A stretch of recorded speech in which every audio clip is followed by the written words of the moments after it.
Good morning, good evening, good everything in between. Welcome to the podcast, episode 24. I'm your host, Jim Obernicki, and I'm joined as always by Mr. Michael Beasley. How you doing, Michael?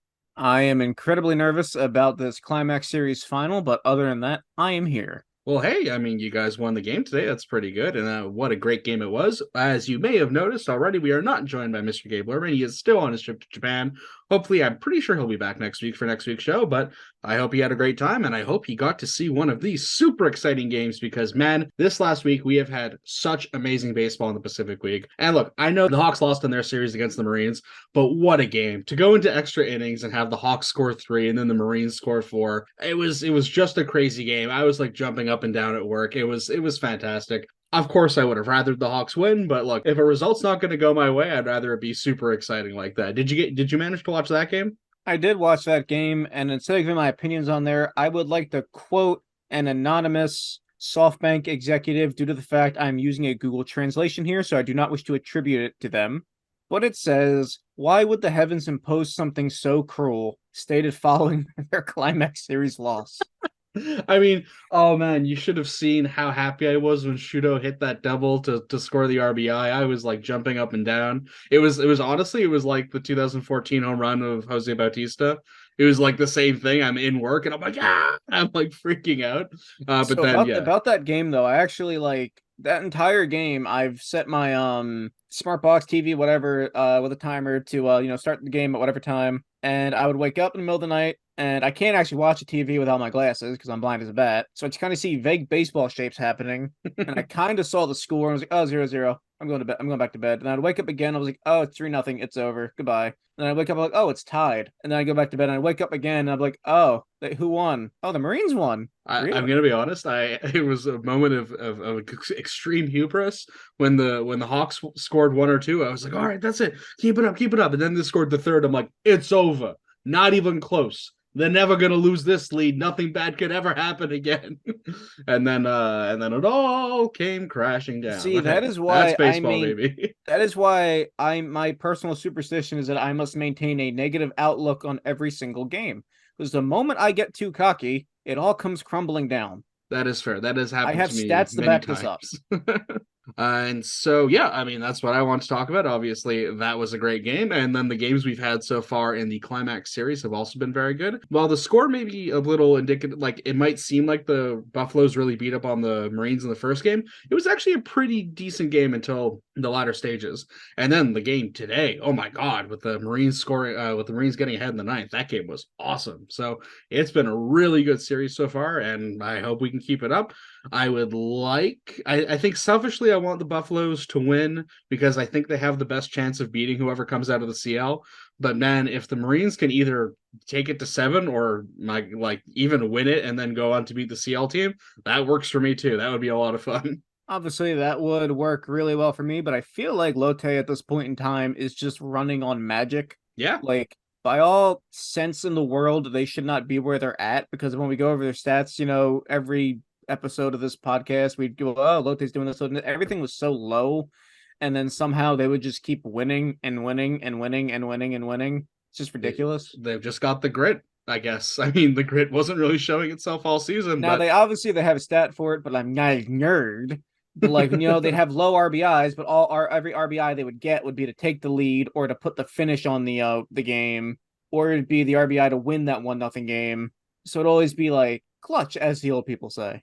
clutch indeed. And do you have anything for us on your headlines this week? I do. And well, now that Rentaro Sasaki has put the lid on draft talk and crushed everyone's hopes and dreams, we're looking ahead to next year's draft. Yes, there are other people to talk about this year's draft, but I'm not going to do that because my feelings have been hurt enough. Anyway, Yutaka Ishizuka is a shortstop from Tokue Hanasaki High School, a school that has been able to produce draft-ready talent every draft since 2015. So they have a lot of eyes on them. They haven't been able to produce a high-level player that's been drafted in the first, second round. But with Yutaka Ishizuka, they believe that they have one. He's a shortstop being touted not just for his defense and speed, as all Japanese middle infielders are, but his bat speed and power is very highly ranked amongst Japanese professional baseball scouts. He's hit 17 home runs so far this year and is described as someone always looking to improve his game. And yes, stats are really high on his work ethic. and he's 5'8" right now. They said they have reason to believe that he's going to be huge once he makes it to the draft, and that's even if he drafts out of high school next year and doesn't go to college or independent ball or whatever. So once again, that's Yutaka Ishizuka. Keep an eye out for him. He's still playing in high school, but at the rate he's going, they expect that he'll be a first round or second round pick. They're hoping he pulls the Anthony Davis and goes up from 6'1" to 6'10" in his last year of high school.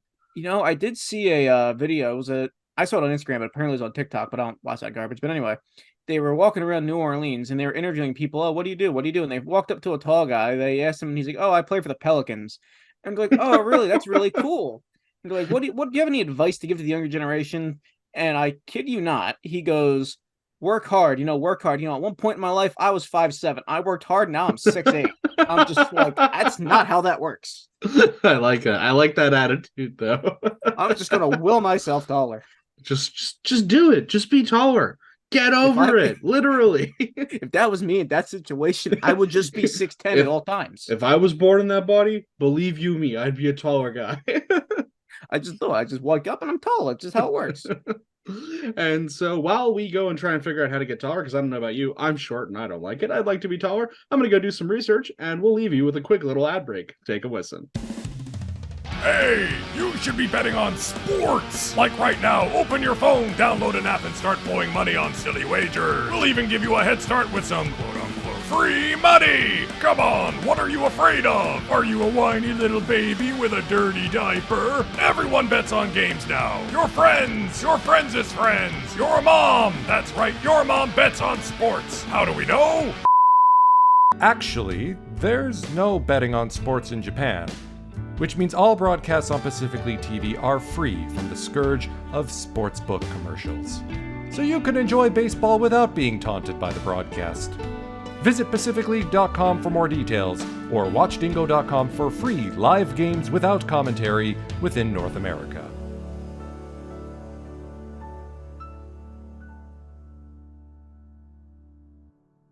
And we're back, and that brings us to our Around the Horn segment, the meat of the show, where we take a look at every team from top to bottom and do a little bit of in-depth analysis for them, though, to be totally honest, it's not quite every team this week, because the playoffs obviously are kind of monopolizing the news stream, which means half the teams aren't really in it, but we still have stuff to talk about.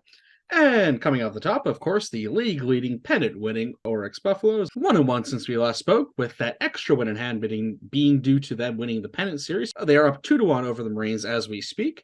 Nothing really that noteworthy coming from the series so far, other than Kuribayashi had a super game in the first game, and Yoshinobu Yamamoto had a bit of an off game by his standards, giving up 10 hits and 5 runs, but still struck out 9 and still picked up the win at the end of the day. So that's really what matters most. And yeah, as usual, the pitching the pitching actually hasn't been that great for the Buffaloes so far. I mean, the Marines are really kind of taking them to task on the offense, but of course the Buffaloes offense is keeping pace because they are one heck of a stacked lineup. And I mean, that's kind of all I have to say on the Buffaloes side. Did you have anything you want to add for them? So yeah, as we talk now, Lotte, is in the climax series with Oryx, down 2-1 due to the fact, Oryx finished season first place. And just to remind everybody, if you finish in first place in the PL or the CL, you are given an automatic 1-game advantage as well as a bye while, the lesser teams fight amongst themselves. But in game 1, the Marines started Manabu Mima against Yoshinobu Yamamoto, which sounds menacing. Manabu Mima in any situation. Well, he's been really good at the end of the season. He picked up whatever pieces he had at any point earlier in his career. But Lotte was actually able to beat Yamamoto for 3 runs in the first inning, and I swear they don't really get shut down by Yamamoto all that often. Like, I think every time they play against him, they either win or it's he gets a no decision, or they get enough offense against him, but they can't keep up with the Oryx offense, which of course is out of this world. Lotte was able to take the lead again in the top of the 6th, but Oryx was able to get 4 runs from Nakamura and another one in the bottom of the 8th. They dropped the game 8-5. A lot of people enjoyed that game. I personally did not, because I do not like back and forth games. I want my team to win. I want them to win big. I want them to score 40 runs an inning. That's how it goes. Now let's go back and forth, back and forth, back and forth. No, none of that. Which is odd because I like pitcher duels, but I like pitcher duels when it's not my team involved. Fair enough. Other guys, give other fan bases heart attacks. But Lotte wins 6-5 today with Christopher Cristomo going 5 innings, giving up 3 runs. Bullpen surrenders 2 in the 7th, but the Marines are able to battle back and win the game, scoring 4 off Daiki Taijima and 2 more off Taisuke Yamaoka. And in the 9th inning, trailing by a run, Lotte infielder Minoru Yasuda hits a double to take the lead, and Lotte manager Masato Yoshi discusses that he had a very big sense of relief in the post-game press conference, as any manager would, but it stuck out to me because he was pretty open with the media saying, our pitching would not survive extra innings. Our pitching's very taxed as it is, and we have a bullpen game tomorrow. So, they knew that they had to do something then and there and not even, try to go for extras. It had to be ended right there. And I just kind of liked how honest he was with the media with that. And then, apparently this game actually was the anniversary of a Lotte Kintetsu doubleheader in 1988, which Yoshi was, part of on the Kintetsu roster at the time, and he had an interesting thing to say about it. He was reflecting on it while speaking to the media, saying he wished he had taken it more seriously back then, and now that he's finally a manager, he appreciates all the hard work that goes into getting to the playoffs, since you have to work hard from spring to October. And he talked about how as a pitcher, he kind of goes out, pitches, and then just rests for 5-6 days, goes out, pitches, rests for 5-6 days. And I just really liked him just being that honest with the in the press conference, talking about, now I really do appreciate all the little things that we had to do to get here. And it just came after they talked about this doubleheader, because he said in that doubleheader at the time, he didn't really care about it. He was like, oh, it's just whatever. We already won our 3 games. Who cares? Blah, blah, blah. That was something I thought was really interesting. They play again tonight, and we'll see what happens there. Yeah, and just a little update regarding the pitching matchup tonight. For the Buffaloes, it'll be Kohei Azuma going up against Hirokazu Sawamura for the Marines. If you look at the stats, that is very much a slanted matchup towards the Buffaloes, but hey, it's playoff baseball. Anything can happen. Well, Sawamura started that bullpen game to end all bullpen games at the end of the season. Oh, well, there you go. Oh, yeah. Which was against so Oryx. we're going to have another one of those. All right. That's what you meant by a bullpen game. Oh, yeah, it's going to be one of those. Okay, well, that'll be fun to see. If not, though, quite long in the morning, but hey, I'll make it through. And speaking of teams that made it through, but didn't, because they didn't make it through, the Fukuoka SoftBank Hawks, and it's the end of the season for them now. They finally went out in the dying light in the final game against the Marines. As I was saying earlier, I had a great time watching that game. It was a lot of fun. Honestly, all things considered, I had way more fun than not fun watching the Hawks this season. But hey, season's got to come to an end sometime. But, look, it was a great game to end it all on. Hopefully next year will be even more fun. And the one little news note regarding the team is manager Hiroshi Fujimoto has stepped down, and we don't know exactly who will be taking over yet. There are some rumors, but we won't confirm any of that. I mean, we will confirm something once we have a solid confirmation, but we try not to talk about rumors here. But no, it has been confirmed that Fujimoto is stepping aside. And, that is the Hawks organization, right? It's the highest standard. Even if you make the playoffs, you didn't win the series, you're probably going to be out. And so we'll see who gets a turn next year. But here's hoping the Hawks can have an even better season next year. Hopefully Kondo and Yanagita can keep it up. And some of the young players like Shuto and Levan Moinello coming back, hopefully, will propel them over to a pennant and hopefully a Japan Series title. But I digress and we move on. And so now we head over to the non-playoff teams. Did you have anything for the Rakuten Golden Eagles?